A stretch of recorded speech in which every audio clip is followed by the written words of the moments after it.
കർണാടകക്കാരെ കൊണ്ടുള്ള ശല്യമാണ് കൊട്ടിയൂരിൽ. എന്താ പറയുക, ഇത്രയും കാലത്തിനിടക്ക് ഇത്രയും മോശം എക്സ്പീരിയൻസ് കൊട്ടിയൂരിൽ പോയിട്ടുണ്ടായത് ഇത് ആദ്യമായിട്ടാണ്.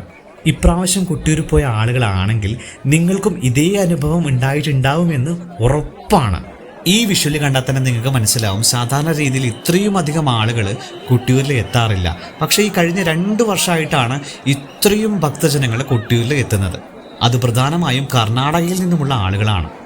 സാധാരണ രീതിയിൽ നമ്മൾ കൊട്ടിയൂരിൽ പോകുമ്പോൾ ഭയങ്കര ശാന്തമായൊരു അന്തരീക്ഷമാണ് അവിടെ ഉണ്ടാവാറുള്ളത്. പ്രകൃതിയും മഴയും ഭക്തിയും എല്ലാം കൂടി ചേർന്ന ഒരു പുണ്യഭൂമിയായിട്ടാണ് എല്ലാവരും കൊട്ടിയൂരിനെ കണക്കാക്കുന്നത്.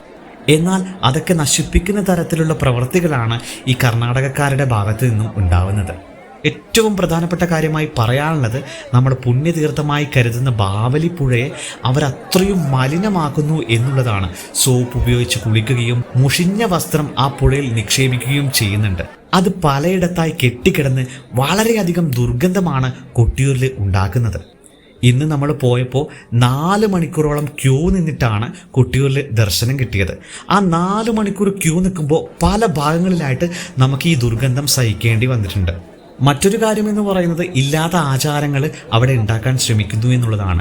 പലരും മരത്തിൻ്റെ ചുവട്ടിലൊക്കെ കല്ലുകൾ അട്ടിവെക്കുന്ന കാഴ്ചയും കാണാനിടയായി.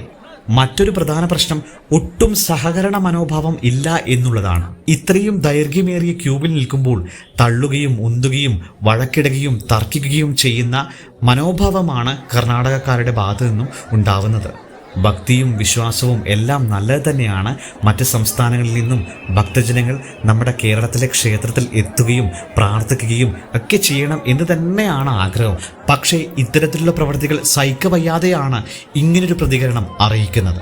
ഈ വർഷം സാധിച്ചില്ലെങ്കിൽ അടുത്ത വർഷമെങ്കിലും ഇതിനൊരു നിബന്ധനകളും നിയന്ത്രണങ്ങളും കർശന നടപടികളും അധികൃതരുടെ ഭാഗത്തു നിന്നും ഉണ്ടാകണം എന്നു തന്നെയാണ് എല്ലാവരുടെയും ആവശ്യം.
Ini dia. Ini kashipati